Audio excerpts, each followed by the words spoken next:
ओम शांति। आज 16 अगस्त 2022 की साकार मुरली। आज बाबा ने कहा, मीठे बच्चे, तुम्हें पवित्र रहने का व्रत लेना है। बाकी निर्जल रखने, भूख हड़ताल आदि करने की जरूरत नहीं। पवित्र बनो तो विश्व का मालिक बन जाएंगे। आज का प्रश्न, इस समय दुनिया में सबसे अच्छे कौन है और कैसे? उत्तर, इस दुनिया में इस समय सबसे अच्छे गरीब हैं, क्योंकि गरीबों को ही बाप आकर मिलते हैं। शाहूकार तो इस ज्ञान को सुनेंगे ही नहीं। बाप है ही गरीब निवाज, गरीबों को ही शाहूकार बनाते हैं। गीत है आज के इंसान को। ओम शांति। बच्चों ने गीत सुना, वह दैवी प्यार जिसको ईश्वरीय प्यार कहें। अब ईश्वर प्यार सिखलाते हैं कि कैसे एक दो को प्यार करना चाहिए। भारत में कितना सच्चा प्यार था जब सचखंड था। सचखंड किसने बनाया था? सतगुरु, सत बाबा, सत टीचर ने। अभी तुम किसके आगे बैठे हो? सच बाबा, अर्थात जो सच्चा सुख देने वाला है, सच्चा प्यार सिखाने वाला है, सच्चा ज्ञान देते हैं, उनके सम्मुख में बैठे हैं। झूठ खंड में तो सब झूठ है। गाया भी जाता है कि सत का संग करो। सत तो एक ही है, असत्य अनेक है। जो बाप भारत को स्वर्ग बनाते हैं, बेहद का वर्षा देते हैं, तुम उस बेहद बाप के सम्मुख बैठे हो, जो फिर से हमको बेहद की बादशाही देने आए हैं। सत बाबा एक ही है, जिसके संग से तुम विश्व के मालिक बनते हो। भक्ति में पहले पहले एक ही शिव बाबा की सच्ची सच्ची भक्ति होती है। उसको ही सच्ची अव्यभिचारी भक्ति कहा जाता है। बाबा बैठ तुम बच्चों को सारे चक्र का ज्ञान सुनाते हैं। पहले पहले एक शिव बाबा की भक्ति थी, जिसको अव्यभिचारी भक्ति कहते थे। फिर अभी ज्ञान भी तुमको सच्चा सुनाते हैं, झूठी भक्ति से छुड़ाते हैं। सच्चे बाबा द्वारा तुम ज्ञान सुन रहे हो। तुम जानते हो यह सत का संग हमको स्वर्ग में ले जाएगा। सच्चे ज्ञान से ही बेड़ा पार होता है, और जो झूठा ज्ञान सुनाते हैं उससे बेड़ा नरक होता है। उसको अज्ञान कहा जाता है। सच्चा ज्ञान सिर्फ बाप ही सुनाते हैं। तुम बच्चे सारे चक्र की हिस्ट्री ज्योग्राफी को समझ गए हो। यह सच्चा सच्चा बाबा, सच्चा सच्चा टीचर है। सतयुग में भी सच्चा बाप कहेंगे, क्योंकि वहां झूठ होता ही नहीं।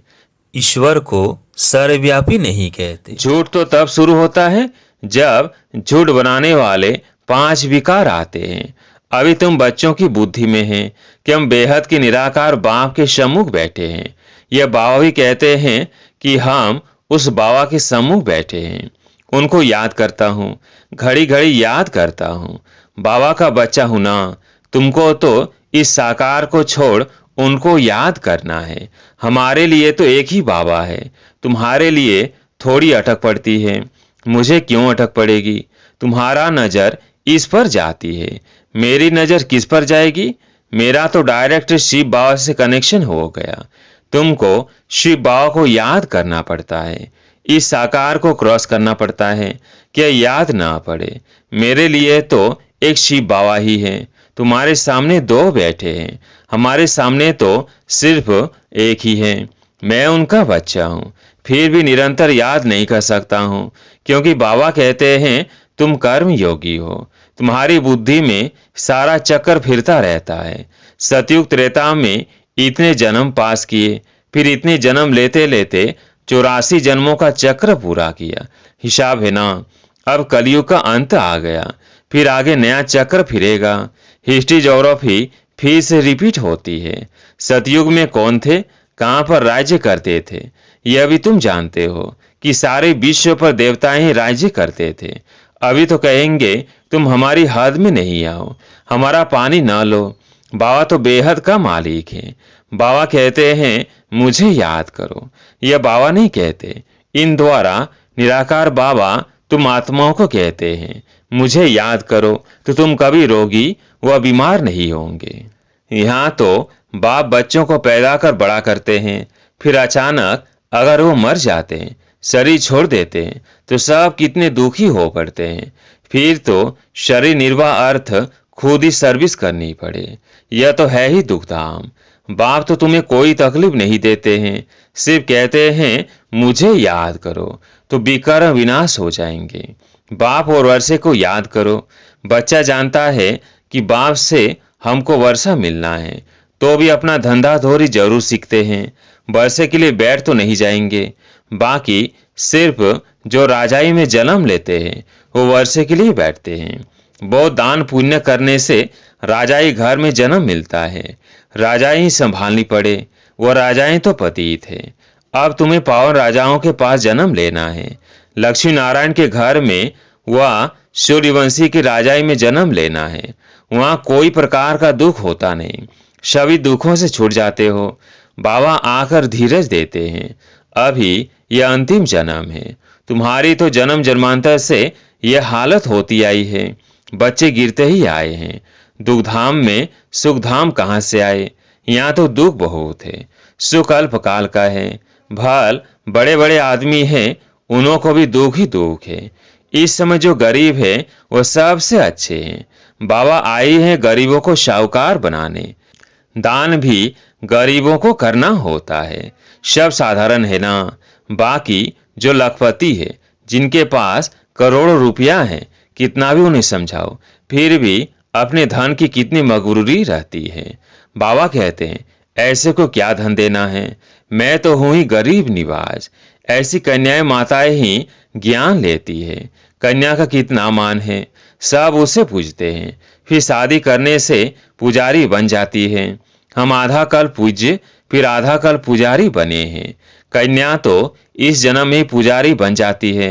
कितना पावन है। शादी करने से ही पुजारी पतित बन जाती है। पति को परमेश्वर समझ माथा टेकती रहती है, उनके आगे दासी बनकर रहती है। तो बाबा आकर दासी पने से छुड़ाते हैं। बच्चे वृद्धि को पाते जाते हैं। तुम समझा सकते हो हम प्रजापिता ब्रह्मा के बच्चे शिव बाबा के पोत्रे हैं। उनकी मिल्कियत पर हमारा हक लगता है। उनकी मिल्कियत है बेहद की, विश्व का मालिक बनाते हैं।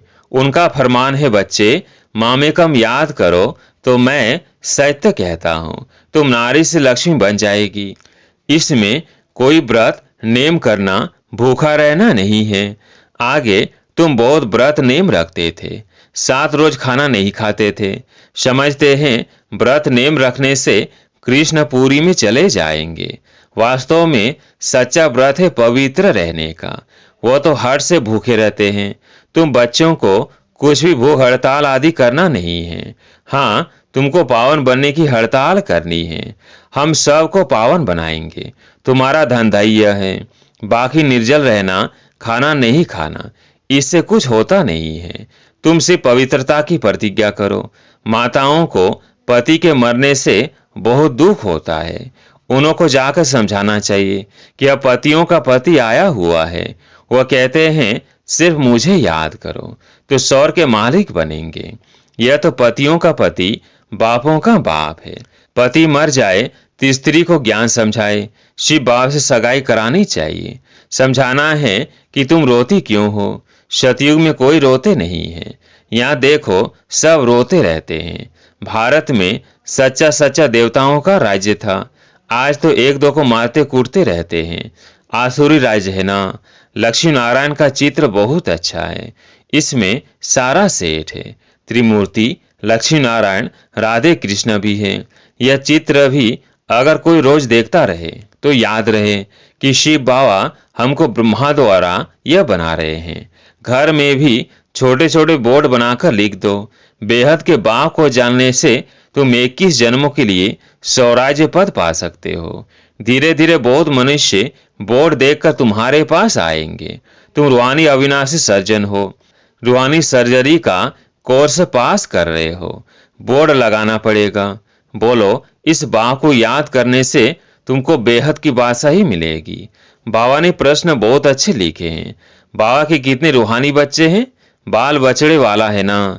इसमें भाई बहन दोनों आ जाते हैं। बाबा के पास आते हैं तो समझाता हूँ कितने बीके हैं, कितना बछड़े वाला हूँ। बच्चे वृद्धि को पाते जाते हैं। तुम समझा सकते हो हम भाई बहन हैं। विकार की दृष्टि जा नहीं सकती है। बाप कहते हैं देह सहित देह का झूठा संबंध छोड़ मुझे याद करो तो तुम पावन बन जाएंगे। तुम अंजाम भी करते आए हो, मेरा तो एक शिव बाबा, दूसरा न कोई। बुढ़िया भी यह 2 अक्षर याद कर लें तो बहुत कल्याण हो सकता है। हमने 84 जन्म लिए हैं, अभी हम ब्राह्मण बने हैं, फिर देवता, क्षत्रिय, वैश्य, शूद्र बनेंगे। ब्राह्मण जरूर बनना है और बनेंगे भी जरूर, कल पहले मुआफिक, ढेर के ढेर बनेंगे। अभी ब्राह्मण बच्चे जो विलायत आदि तरफ हैं वह भी निकल आएंगे, या तो करते रहते हैं। बाबा कहते हैं अपने कुटुंब परिवार में रहते अपने को आत्मा समझो, शिव बाबा का पोत्रा अपने को समझो। हम ब्राह्मण सो देवता बनेंगे। कलयुग में मनुष्य हैं, सतयुग में बनेंगे देवताएं। कलयुग में सब आसुरी मनुष्य हैं, अभी तुम देवी संप्रदाय के बन रहे हो। यह बाप ही बतलाते हैं, दूसरा कोई बतला न सके। इन वर्णों को कोई जानते ही नहीं है, तुम ब्राह्मण ही नॉलेज समझा सकते हो। जब तक कोई तुम बीके द्वारा ज्ञान न लेवे तब तक समझ नहीं सकते। तुम ही दे सकते हो, इसमें दिल बड़ी साफ चाहिए। दिल साफ मुराद हासिल। कोई कोई की दिल साफ नहीं होती है। सच्ची दिल से सच्चे बाप की सेवा में लग जाना चाहिए, हॉबी होनी चाहिए। हमारा काम है समझाना। यह भी जानते हो 108 से माथा मारेंगे तो कहीं एक की बुद्धि में बैठेगा, 1-2 निकल आएंगे जो कल पहले निकले होंगे। बीके बना होगा वही आएगा, थकना नहीं है। तुम मेहनत करते रहो, कोई न कोई निकल ही पड़ेगा। कहाँ भी जाओ, मित्र संबंधी के पास जाओ, शादी मुरादी में जाओ, हर एक के कर्मों अनुसार राय दी जाती है। मुख्य पवित्र रहने की बात, कहाँ बाहर खाना भी पड़ता है। अच्छा बच्चे, शिव बाबा की याद में रहेंगे तो माया का असर नहीं होगा। बाबा सबको छुट्टी नहीं देते हैं, लाचारी हालत में देखा जाता है, नहीं तो नौकरी छूट जाएगी। हर एक को अलग अलग राय दी जाती है। दुनिया बहुत खराब है, कईयों के साथ रहना होता है। एक कहानी भी है, गुरु ने चेले को कहा शेर की गुफा में रहो, बैसा के पास रहो, परीक्षा लेने भेजा। वास्तव में वो कोई परीक्षा नहीं, यह तुम बच्चों के लिए है। तुमको शेर के पास तो नहीं भेजेंगे। बाप तो समझाते हैं कोई भी हो उनको बाप का परिचय दो। दिन प्रतिदिन बुद्धि का ताला खुलता जाएगा। झाड़ बढ़ना तो है ना, तब तो विनाश भी शुरू हो। इनसे पहले विनाश तो हो न सके। यहाँ तो राजधानी स्थापन हो रही है। बाप तो कहते हैं सिर्फ मुझे याद करो।